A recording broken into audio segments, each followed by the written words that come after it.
مالك يوم الدين إياك نعبد وإياك نستعين أنعمت عليهم غير المغضوب عليهم ولا الضالين.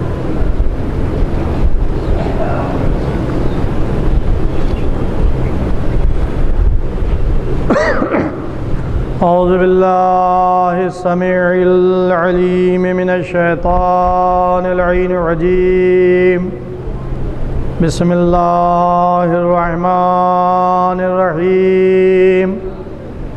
الحمد لله رب العالمين والصلاة والسلام على أشرف الأنبياء والمرسلين وخاتم النبيين بالقاسم محمد صلى الله عليه وسلم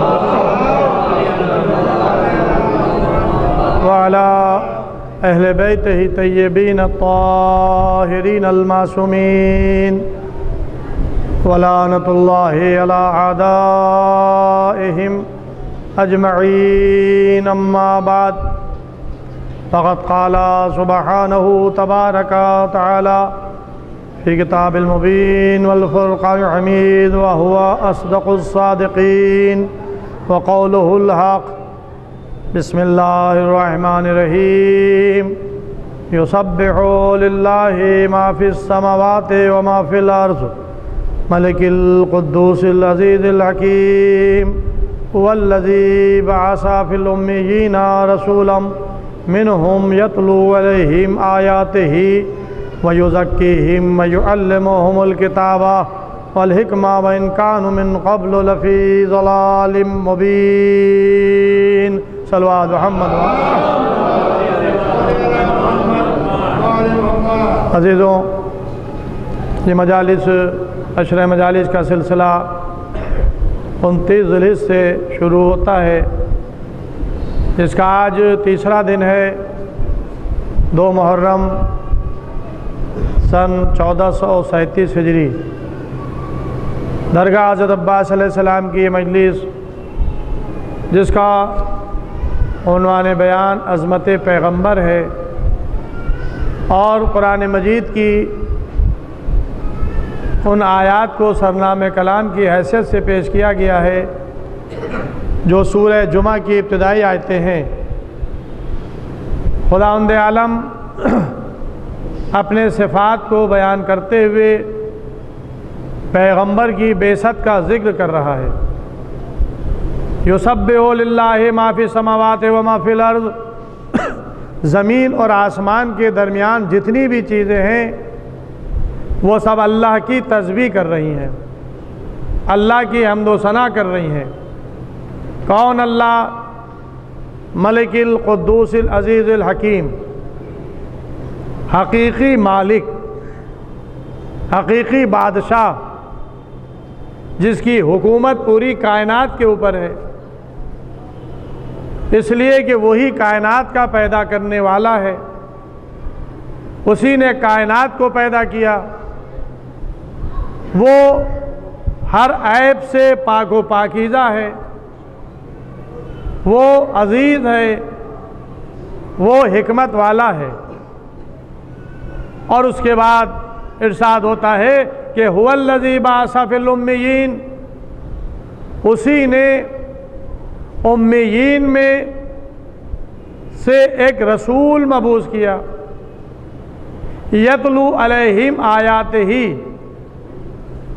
جو تم پر آیات الہی کی تلاوت کرتا ہے، وَيُزَكِّيهِمْ، اور تمہارے نفسوں کو پاک کرتا ہے، تزکیہ نفس کرتا ہے، وَيُعَلِّمُهُمُ الْكِتَابَ وَالْحِکْمَةَ، اور تمہیں کتاب اور حکمت کی تعلیم دیتا ہے. وَإِنْ كَانُوا مِنْ قَبْلُ لَفِي ضَلَالٍ مُبِينٍ، جبکہ تم اس سے پہلے کھلی ہوئی گمراہی میں تھے.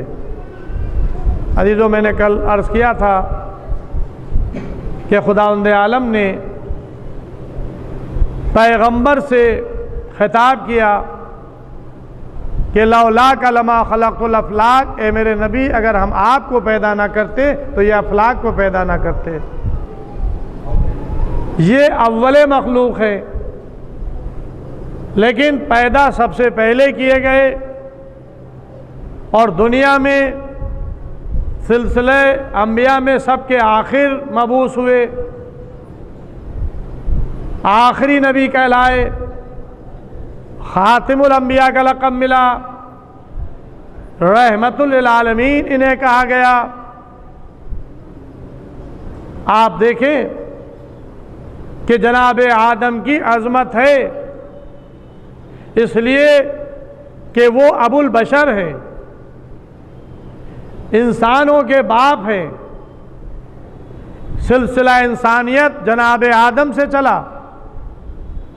جناب آدم کے لیے خداوند عالم نے اعلان کیا تھا ملائکہ میں، وَإِذْ قَالَ رَبُّكَ لِلْمَلَائِكَةِ إِنِّي جَاعِلٌ فِي الْأَرْضِ خلیفہ۔ اے میرے حبیب، آپ اس وقت کو یاد کریں جب اللہ نے ملائکہ سے کہا کہ میں زمین پر نائب بنانے والا ہوں۔ اب ذرا خطاب قدرت کو ملاحظہ فرمائیں۔ قرآن مجید میں جہاں جہاں بھی سابق کے انبیاء کا ذکر آیا ہے، اس میں یہی کہا گیا، اے پیغمبر اس واقعے کو یاد کریں، اس واقعے کو یاد کریں، اس واقعے کو یاد کریں۔ یعنی گویا خالق بتا رہا ہے کہ آپ تو اس وقت موجود تھے، اب آپ اس واقعے کو یاد کریں، اس واقعے کو بیان کریں۔ آدم پیغمبر کی خلقت کے بعد خلق ہوئے، تو پیغمبر کے سامنے ہی آدم کی خلقت ہو رہی تھی، زمین سے مٹی منگائی جا رہی تھی، مٹی کو گوندا جا رہا تھا، اور ایسا گوندا گیا کہ مٹی لیسدار ہو گئی، پھر چھوڑ دی گئی، کھنکھڑانے لگی۔ یہ سب چیزیں آپ کو قرآن مجید کی آیتوں میں مل جائیں گی۔ تو اب خداوند پیغمبر اسلام کا ارشاد کل میں نے آپ کی خدمت میں نقل کیا کہ کنت نبی وآدم بین الماء والتین، میں اس وقت بھی نبی تھا کہ جب آدم آب و گل کے درمیان تھے۔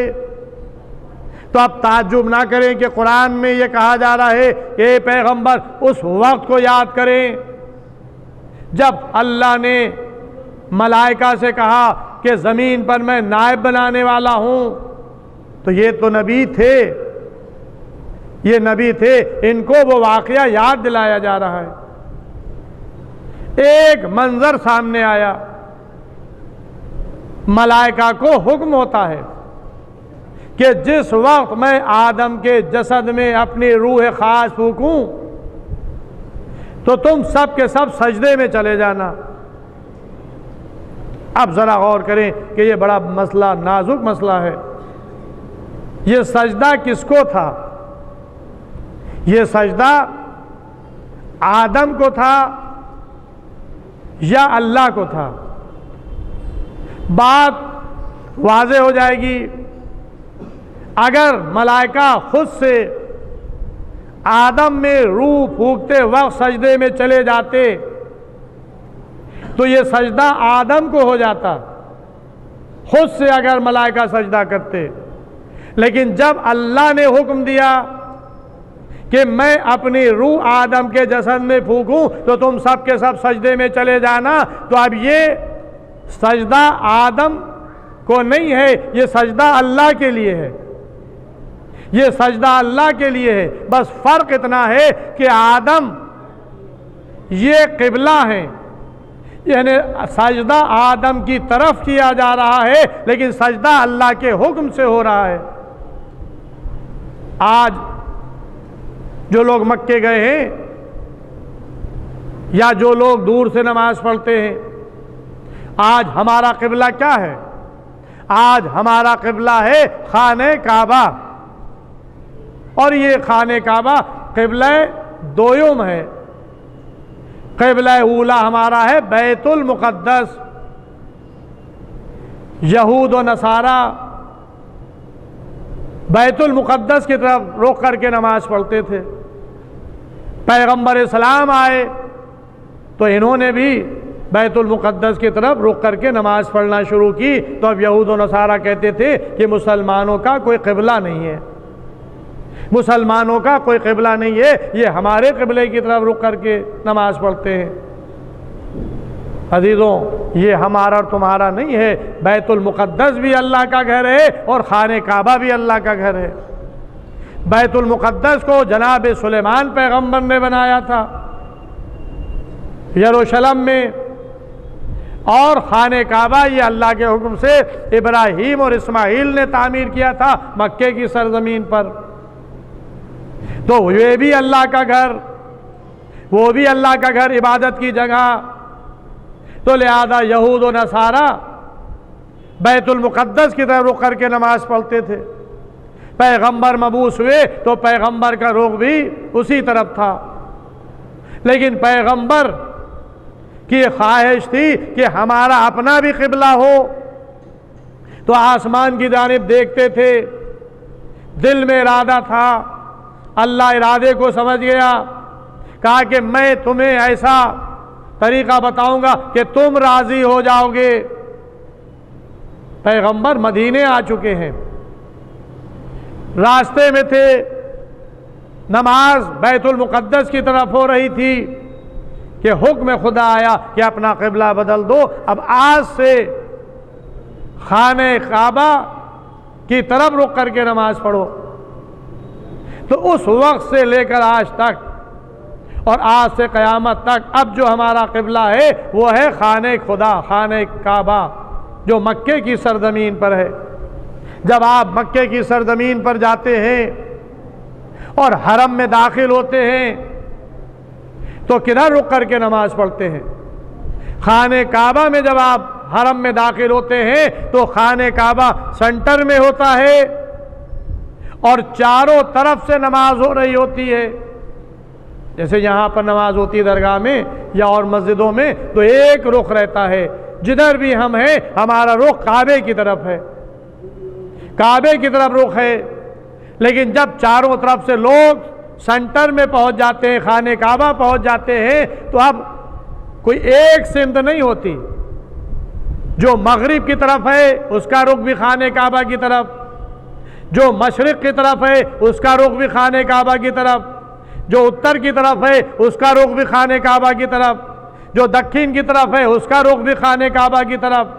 اب خانہ کعبہ سینٹر میں ہے اور چاروں طرف سے سجدہ ہو رہا ہے، چاروں طرف سے رکوع ہو رہا ہے، چاروں طرف سے قیام ہو رہا ہے۔ کیوں؟ اس لیے خانہ کعبہ یہ ہمارا قبلہ ہے۔ تو اب جدھر بھی ہم ہیں ہمارا رخ جو ہے خانہ کعبہ کی طرف ہوگا۔ تو میں پوچھنا چاہتا ہوں کہ آپ کیا خانہ کعبہ کو سجدہ کرتے ہیں؟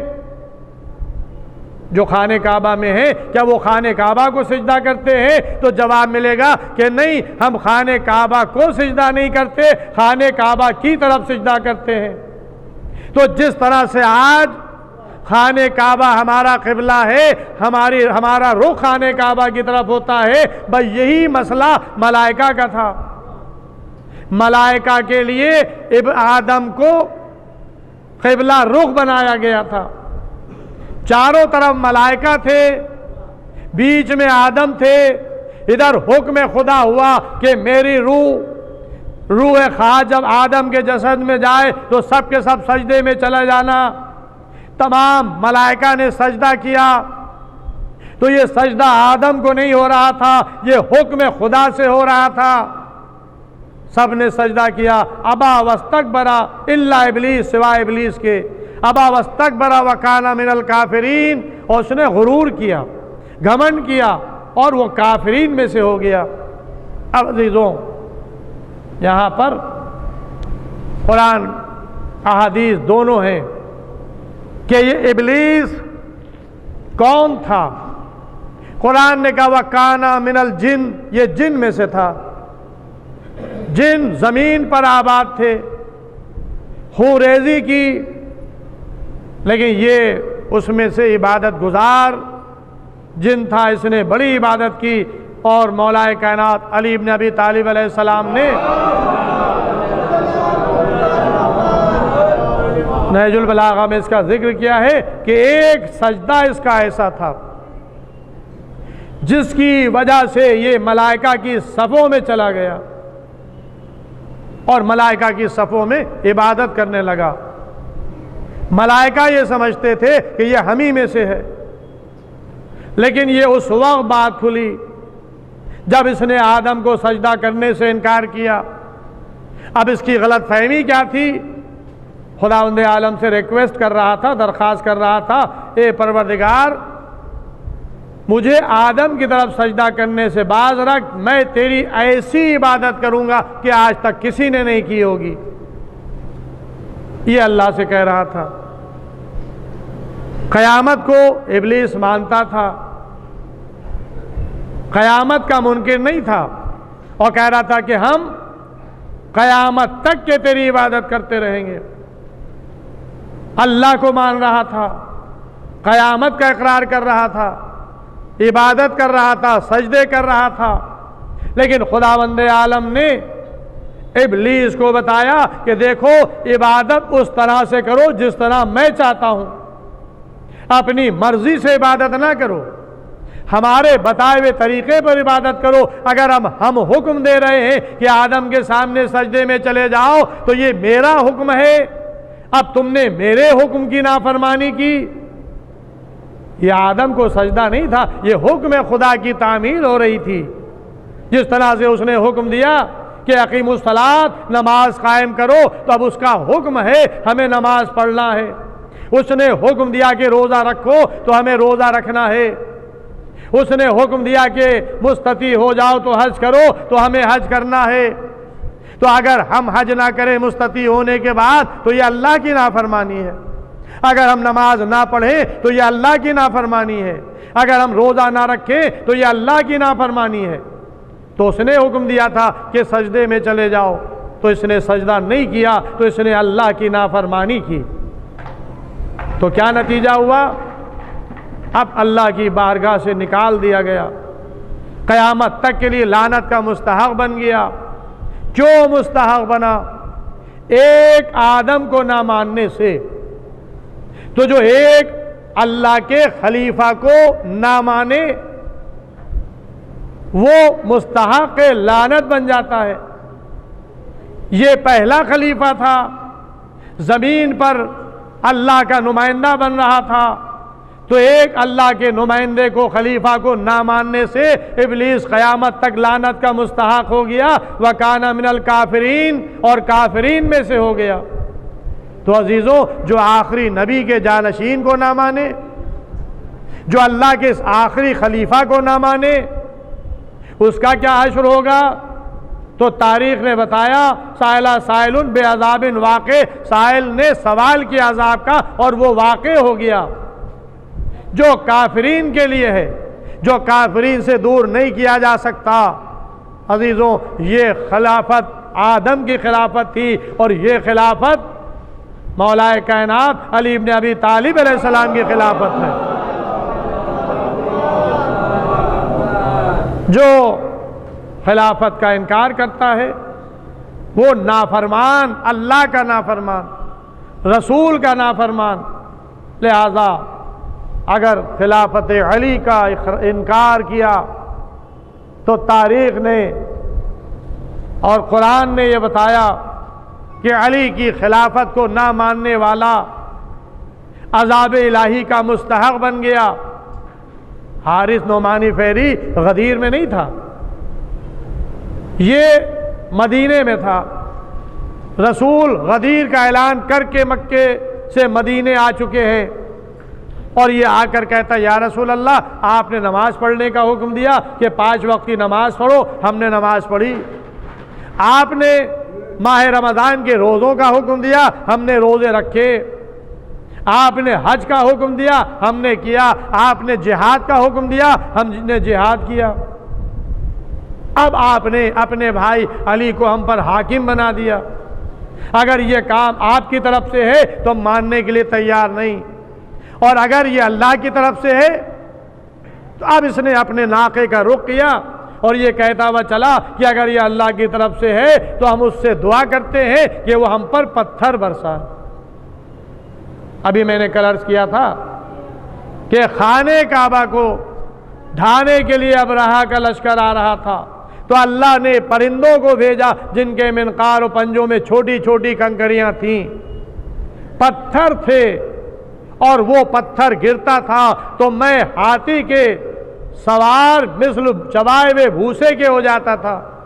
تو تاریخ نے اس منظر کو پھر مدینے میں دہرایا۔ اب مدینے میں جو واقعہ دہرایا جا رہا ہے وہ ابرہہ کا لشکر خانہ کعبہ کا دشمن تھا، اور مدینے میں مولود کعبہ کا دشمن تھا، انکار ولایت علی کر رہا تھا۔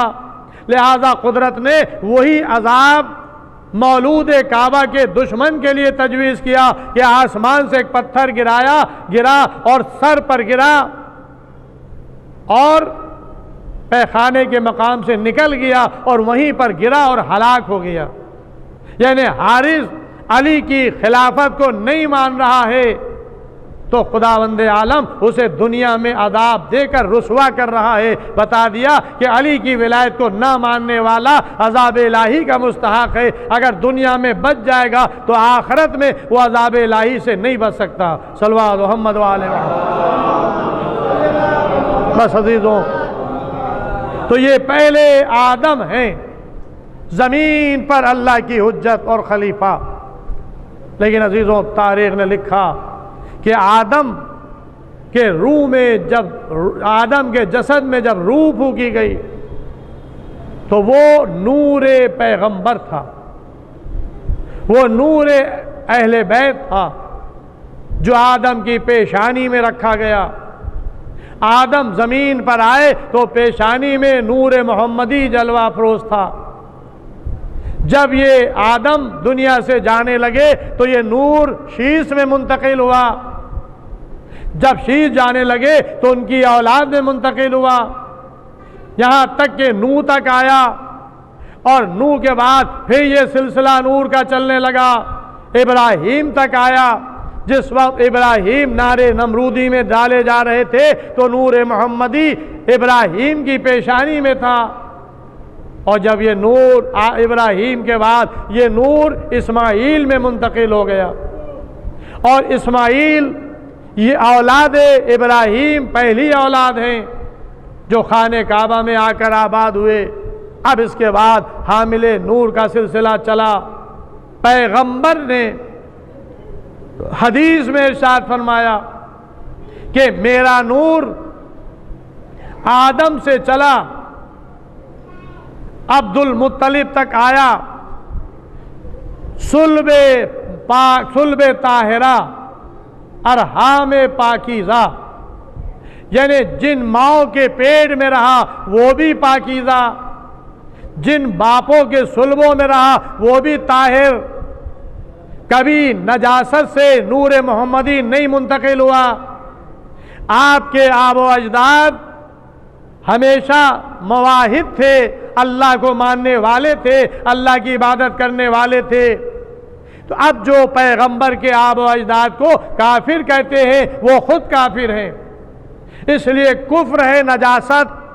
تو جب کفر نجاست ہے تو نور محمدی نجس رحموں تک نہیں گیا، نجس صلبوں تک کے نہیں گیا، پاک اور پاکیزہ صلبوں سے منتقل ہوا، پاک و پاکیزہ رحموں سے منتقل ہوا۔ اور جب یہ عبد المطلب تک آیا تو نور کے اللہ نے دو ٹکڑے کر دیے، نصف نور صلب عبداللہ میں منتقل ہوا، نصف نور صلب ابو طالب میں منتقل ہوا۔ تو مجھے کہنے دیجئے کہ جو ارحام پاکیزہ سے نور عبد المطلب تک آیا تھا، جو صلب مطہرہ سے منتقل ہوتا ہوا نور محمدی آدم سے لے کر عبد المطلب تک آیا تھا، وہ کیسے ممکن ہے کہ جب دو ٹکڑوں میں بٹا تو ابو طالب تک آیا اور عبداللہ تک آیا، تو کیسے کافر کے صلب میں نور محمدی نور علی آ جائے گا جو پاکیزہ صلبوں سے منتقل ہو رہا تھا؟ تو ماننا پڑے گا کہ ابو طالب بھی مومن تھے،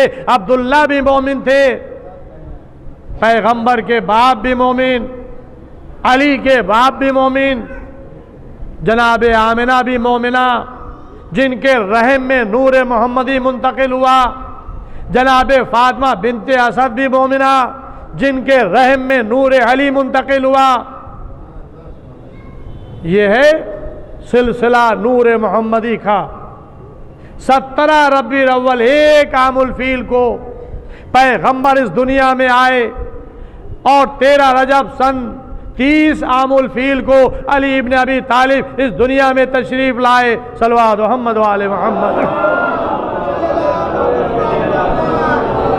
تو اب یہ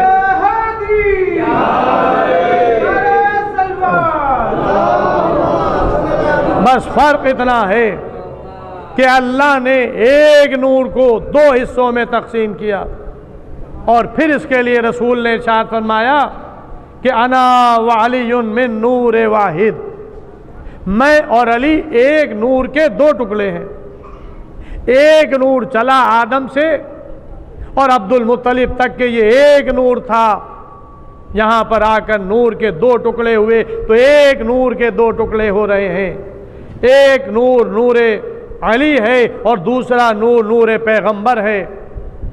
فرق اتنا ہے کہ ایک کو نبوت عطا کی جا رہی ہے، ایک کو امامت عطا کی جا رہی ہے، ایک کو خاتم الانبیاء بنایا جا رہا ہے، دوسرے کو امام المتقین قرار دیا جا رہا ہے۔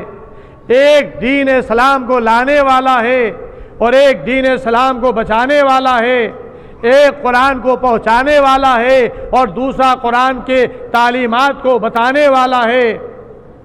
تو یہ بھی معصوم، وہ بھی معصوم۔ بس عزیزوں، یہ پیغمبر خاتم الانبیاء ہے، یہ پیغمبر رحمت للعالمین ہے۔ آدم کے سامنے ملائکہ نے ایک سجدہ کیا تھا، بس ایک مرتبہ آدم ملائکہ کا قبلہ گاہ بنے۔ یہ عظمت ہے جناب آدم کی، ابو البشر ہیں، یہ عظمت ہے جناب آدم کی، سلسلہ انسانیت چلی ان کے ذریعے سے، یہ عظمت ہے جناب آدم کی۔ لیکن عزیزوں، اب آئیے پیغمبر کی عظمت کو آپ دیکھیں۔ قرآن ظاہر ہے کہ پورا قرآن پیغمبر ہی سے مخاطب ہے، لیکن اس قرآن میں جگہ جگہ پیغمبر کی فضیلتیں بیان کی گئی ہیں۔ سینکڑوں آیات ہیں قرآن کی جس میں عظمت پیغمبر کو بیان کیا گیا۔ آج میں ایک فضیلت بیان کرنا چاہتا ہوں۔ کل میں نے آیت تطہیر کو آپ کی خدمت میں پیش کیا تھا، اور آیت تطہیر بھی تنہا پیغمبر کی ذات کے لیے نہیں تھی، اہل بیت ان کے ساتھ شریک تھے، اور جب تک کہ اہل بیت ان کے ساتھ نہیں آئے اس وقت تک کہ آیت تطہیر نازل نہیں ہوئی۔ پیغمبر گھر میں آئے، بیٹی نے چادر لا کر اڑائی، امام حسن علیہ السلام آئے، امام حسین علیہ السلام آئے، علی علیہ السلام آئے، فاطمہ زہرا آئیں، جب تک کہ یہ نہیں آ گئے اس وقت تک کہ آیت تطہیر نازل نہیں ہوئی۔ اور آیت تطہیر میں مرکزیت ہے فاطمہ زہرا صلوات اللہ علیہ کو۔ اب آئیے دوسری آیت پڑھ رہا ہوں۔ ان اللہ وملائکتہ یصلون علی النبی، بے شک اللہ اور اس کے ملائکہ نبی پر صلوات بھیجتے ہیں۔ یا ایھا الذین آمنوا صلوا علیہ وسلموا تسلیما، اے صاحبان ایمان تم بھی نبی پر صلوات پڑھو، اور اس طرح سے پڑھو جو سلام کرنے کا حق ہے۔ صلوات محمد۔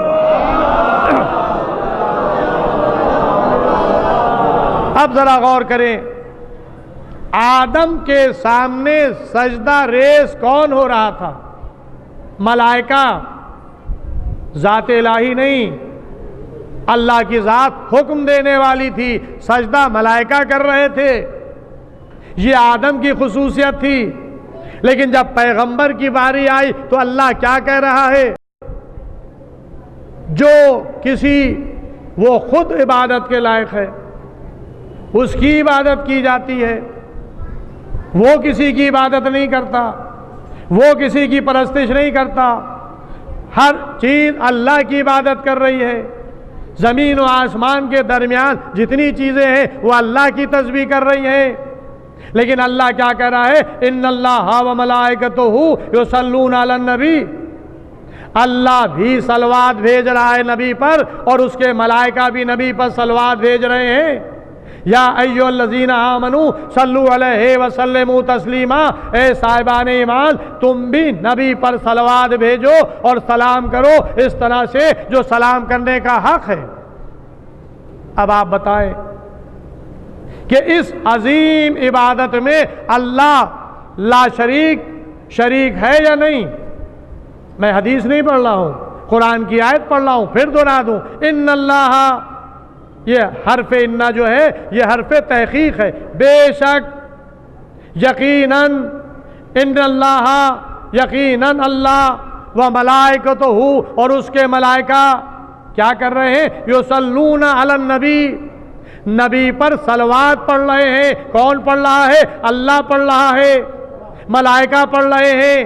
تو جو اللہ کام کر رہا ہے، جو اس کے ملائکہ کام کر رہے ہیں، اسی کو مومنین کو حکم دیا جا رہا ہے، یا ایھا الذین آمنوا صلوا علیہ وسلموا تسلیما، اے ایمان لانے والو تم بھی نبی پر صلوات پڑھو اور سلام کرو اس طرح سے جو سلام کرنے کا حق ہے۔ تو اللہ نے نبی پر صلوات پڑھی ہے، لیکن بس فرق یہ ہے، صلوات کے معنی کیا ہے؟ بات واضح ہو جائے گی۔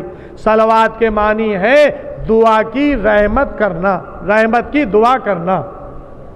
پروردگار، جب ہم صلوات پڑھتے ہیں کیا کہتے ہیں؟ اللہم صلی علی محمد و آل محمد، اے اللہ تو محمد اور ان کی آل پر اپنی رحمت نازل فرما۔ یہ ہے صلوات کے معنی۔ تو اب وہ کس سے کہے گا؟ وہ تو رحمت نازل کرنے والا ہے خود۔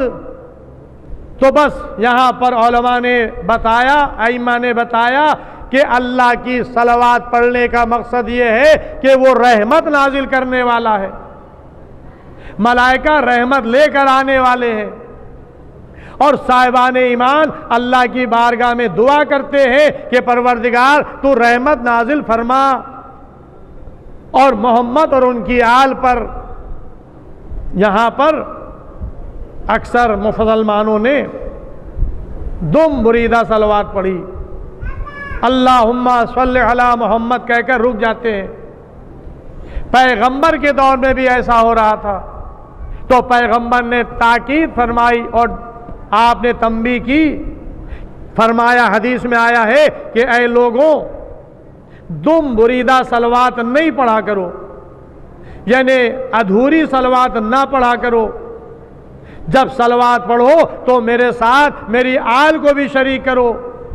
یہ طریقہ جو ہمارے کیا صلوات پڑھنے کا رائج ہے، یہ پیغمبر نے تعلیم فرمایا کہ جب صلوات پڑھو تو اس طرح سے کہو، اللہم صلی علی محمد و آل محمد، اے پروردگار تو محمد اور ان کی آل پر اپنی رحمت نازل فرما۔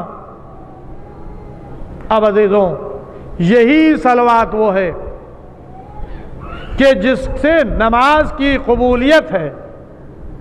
آپ نماز پڑھ لیں، سورہ الحمد پڑھ لیں، دوسرا سورہ پڑھ لیں، سمع اللہ بحول اللہ، رکوع کریں، سجود کریں، تشہد پڑھیں، لیکن اب جب تشہد پڑھیں گے تو تشہد میں صلوات پڑھنا واجب ہے، یعنی تشہد بغیر صلوات کے نہیں ہے۔ جب تک کہ صلوات نہ پڑھی جائے اس وقت تک کہ تشہد ناقص ہے، اور تشہد میں ہم کہہ رہے ہیں اے اللہ تو محمد اور ان کی آل پر اپنی رحمت نازل فرما، یعنی نماز اس وقت تک کے قابل قبول نہیں ہے جب تک کہ محمد اور ان کی آل پر صلوات نہ پڑھی جائے۔ اسی کو امام شافعی نے امام اہل بیت کی فضیلت میں بیان کیا، اے آل محمد تمہارا کیا کہنا، تم تو وہ ہو کہ اگر نماز میں تشہد میں تم پر صلوات نہ پڑھی جائے تو وہ نماز ہی قبول نہیں ہے۔ صلوات محمد و آلہ۔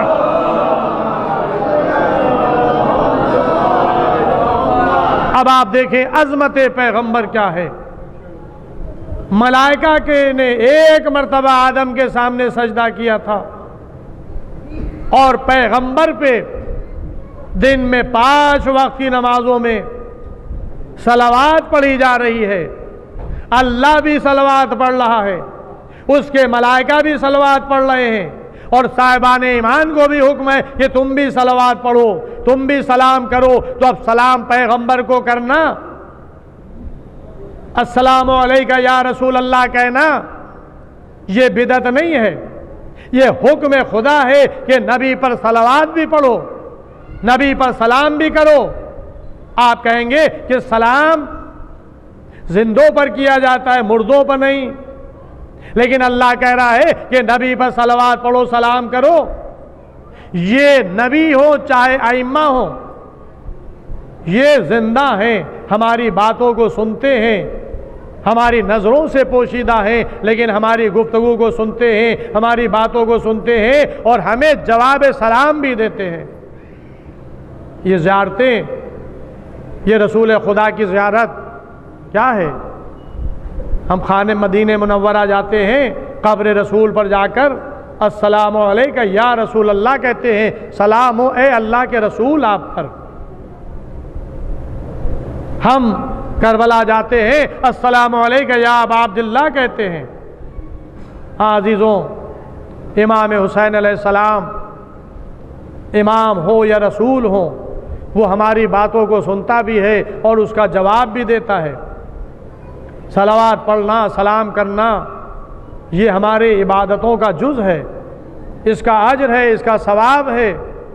اور ہم اپنی نمازوں میں بھی سلام پڑھتے ہیں، السلام علیکہ ایھا نبی و رحمۃ اللہ وبرکاتہ، السلام علینا وعلی عباد اللہ الصالحین۔ ہم صالح بندوں پر بھی سلام کرتے ہیں، ہم نبی پر بھی سلام کرتے ہیں، ہم السلام علیکم ورحمۃ اللہ وبرکاتہ، ہم اپنی ذات پر بھی نماز میں سلام کرتے ہیں۔ یہ نماز ہے، نماز میں 3 سلام ہیں۔ جب تشہد پڑھ لیا جاتا ہے، جب تشہد کی صلوات پڑھ لی جاتی ہے تو پھر سلام پڑھا جاتا ہے اور سلامی ہی پر نماز تمام ہوتی ہے۔ تو 3 سلام ہے، ایک سلام رسول پر ہے، ایک سلام صالحین بندوں پر ہے اور ایک سلام اپنی ذات پر ہے۔ جب ہم سلام پڑھ لیتے ہیں تو نماز سے باہر آ جاتے ہیں۔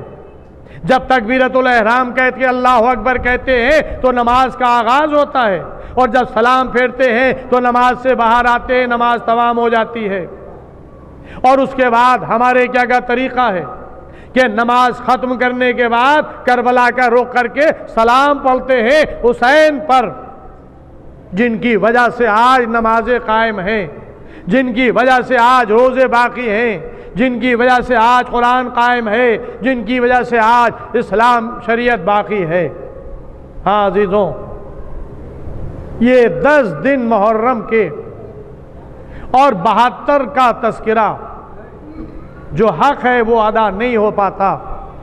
ایک دن میں کس کا ذکر کیا جائے، کون کون سے واقعات بیان کیے جائیں۔ ظاہر ہے کہ امام حسین علیہ السلام کا مدینے سے نکلنا یہ بھی ایک مصیبت تھی، عظیم مصیبت، کہ رسول کا نواسا اپنے نانا کی قبر سے رخصت ہو رہا تھا، ماں کی لحد سے الوداع کہہ رہا تھا، بھائی کی قبر کو چھوڑ رہا تھا۔ عزیزوں، حسین مدینے سے مکے آئے تھے، مکہ جائے امن تھا، امن کا مقام تھا۔ قرآن کہہ رہا کہ جو داخل ہو گیا وَكَانَ آمِنًا، وہ امن میں آ گیا۔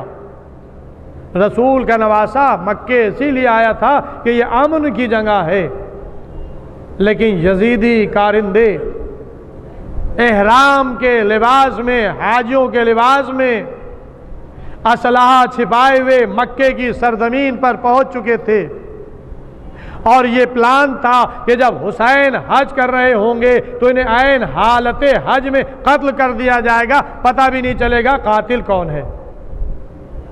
نگاہ امامت دیکھ رہی تھی کہ آج اگر ہم حج میں رک جا رہے ہیں تو مجھے حج میں قتل کر دیا جائے گا، میری وجہ سے خانہ کعبہ کی حرمت زائل ہوگی، یہ جگہ امن کی جگہ ہے، پھر یہ امن کی جگہ نہیں رہے گی۔ لہذا امام حسین علیہ السلام نے حج کو عمرہ مفردہ سے بدلا۔ لوگ حج کرنے کے لیے آ رہے تھے، لوگ منی میں جمع ہو رہے تھے، عرفات میں جمع ہو رہے تھے۔ 8 ذی الحجہ یہ عرفات کے لیے لوگ روانہ ہوتے ہیں، 9 ذی الحجہ یہ عرفات میں قیام ہوتا ہے، 9 ذی الحجہ کی رات یہ مشعر الحرام میں آتے ہیں، 10 ذی الحجہ منا کے میدان میں آیا جاتا ہے۔ لیکن رسول کا نواسا عرفات کے میدان سے خدا حافظ کہہ رہا تھا۔ عمرہ مفردہ میں بدل کر حج کو امام عراق کی طرف نکل رہے تھے۔ ہاں عزیزوں، حسین مکے کا وارث مکے کو الوداع کہہ رہا تھا، زمزم کا وارث زمزم کو خدا حافظ کہہ رہا تھا، کوہ صفا اور مروہ کا وارث کوہ صفا اور مروہ کو الوداع کہہ رہا تھا، منا کا وارث منا سے رخصت ہو رہا تھا۔ حسین راستے میں ہے اور حسین کا سفیر کوفے میں ہے۔ جناب مسلم علیہ السلام کی مجھے آج شہادت نہیں پڑھنا ہے، لیکن تاریخ بتاتی ہے کہ جس وقت جناب مسلم کو قتل کرنے کے لیے دارالامارہ کی چھت پر لے جایا گیا ہے تو جناب مسلم نے اجازت مانگی ہے کہ میں 2 رکعت نماز پڑھ لوں۔ 2 رکعت نماز کی اجازت ملی اور جناب مسلم نے نماز ادا کی، اور نماز ادا کرنے کے بعد فرماتے ہیں السلام علیکہ یا ابا عبداللہ، سلام حسین پر۔ حسین نے جواب سلام دیا۔ روایتوں میں ہے کہ جناب زینب صلوات اللہ علیہا قریب تھی بھائی کے، جب دیکھا کہ بھائی کسی کو جواب سلام دے رہے ہیں تو ایک مرتبہ پوچھا، اے بھیا تم کو کسی نے سلام تو نہیں کیا، یہ جواب سلام کیسا؟ تو آپ فرماتے ہیں کہ میرا بھائی مسلم مجھے سلام کر رہا ہے۔ تو یہ آج نماز کے بعد کربلا کا رخ کر کے سلام کرنا، یہ گویا جناب مسلم کی تاثیر ہے کہ ہم بھی نماز ختم کر کے کربلا کا رخ کر کے حسین پر سلام کرتے ہیں، حسین کو سلام کرتے ہیں۔ اور سلام کرنا ہے مستحب، جواب سلام ہے واجب۔ اگر مسلم نے کوفے سے حسین کو سلام کیا تو حسین نے راہ عراق سے جواب سلام دے کر بتایا کہ جواب واجب ہے، امام کہیں بھی ہو اپنے چاہنے والوں کا سلام سن لیا کرتے ہیں، اسی لیے ہم دور سے سلام کرتے ہیں کہ ہمارا امام ہمارے سلام کو سن رہا ہے، چاہے وہ جہاں پر ہو۔ بس عزیزوں، آپ جانتے ہیں کہ 2 محرم سن 61 ہجری کو حسین کا کارواں کربلا کی تپتی ریت پر پہنچ چکا ہے۔ امام کا گھوڑا چلتے چلتے رکا، امام نے گھوڑا بدلا، وہ بھی آگے نہ بڑھا، دوسرا گھوڑا بدلا، وہ بھی آگے نہ بڑھا، 7 گھوڑے امام نے پے در پے بدلے، اور جب وہ آگے نہ بڑھے تو اب امام پوچھتے ہیں کہ زمین کا نام کیا ہے؟ امام جانتے تھے، صرف حجت تمام کر رہے تھے، اس زمین کا نام کیا ہے؟ کسی نے کہا اس کو غازریہ کہتے ہیں۔ امام نے پوچھا کوئی اور نام؟ کہا کہ ہاں اس کو شط فرات کہتے ہیں۔ امام نے پوچھا کوئی اور نام؟ کہا کہ ہاں اس کو نینوا بھی کہتے ہیں۔ امام نے پوچھا کوئی اور نام؟ ایک حمال نے، اونٹ چلانے والے نے کہا کہ ہاں اس کو کرب و بلا بھی کہتے ہیں۔ بس ادھر نام کرب و بلا آنا تھا کہ حسین گھوڑے سے اتر آئے، زمین سے تھوڑی سی خاک اٹھائی سونگا، کہا کہ بس یہی میری منزل ہے، اسی مقام پر میرے خیمے نصب کیے جائیں، یہیں پر ہم قیام کریں گے۔ پوچھا یہ زمین کس کی ہے؟ کہا کہ بنی اسد کی۔ کہا کہ بنی اسد کو بلایا جائے۔ بنی اسد کو بلایا، میں یہ زمین خریدنا چاہتا ہوں، مولا آپ کی زمین ہے، آپ رہیں، میں منع نہیں کرتا، لیکن ہم نے اپنے بزرگوں سے سنا ہے کہ جو نبی یا وصی نبی زمین پر آیا وہ مصیبت میں گرفتار ہوا، اسے اذیت اٹھانا پڑی، اے فرزند رسول آپ یہاں نہ قیام کریں۔ تو امام فرماتے ہیں تم جانتے ہو یہ زمین میرے لیے خلق ہوئی ہے، میں اس زمین کے لیے پیدا ہوا ہوں، میں یہاں پر قیام کروں گا۔ لہذا زمین امام نے بنی اسد سے خرید لی، اور خریدنے کے بعد بنی اسد کو 3 شرطوں کے ساتھ ہبہ کی۔ کہا کہ پہلی شرط یہ ہے کہ زمین کربلا پر کاشتکاری نہ کرنا، کھیتی کسانی نہ کرنا، اس لیے کہ یہاں پر ہماری قبریں بنیں گی، نشان قبر مٹنے نہ پائے۔ پھر فرمایا دوسری شرط یہ ہے کہ جب کوئی زائر ہمارا کربلا آئے تو اس کو 3 دن مہمان رکھنا۔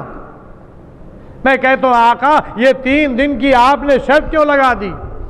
عجب نہیں امام جواب دے کہ جب میرا زائر کربلا آئے گا اور 3 دن قیام کرے گا تو میری 3 دن کی بھوک و پیاس کو یاد کرے گا کہ میں کربلا کے میدان میں 3 دن کا بھوکا پیاسا ذبح کیا گیا۔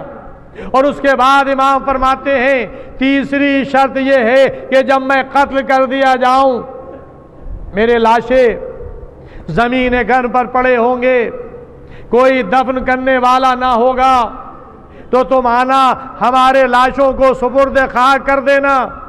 لیکن عزیزو تاریخ نے صرف اتنا ہی نہیں کہا بلکہ تاریخ نے لکھا کہ حسین مردوں سے وصیت کر رہے تھے، اور جب مردوں سے وصیت کر چکے تو بنی اسد کی عورتوں کی طرح مخاطب ہوئے، کہا کہ بنی اسد کی خواتین اگر تمہارے مرد حاکم کے ڈر و خوف سے نہ آئیں تو تم آنا، آ کر ہمارے لاشوں کو دفن کر دینا۔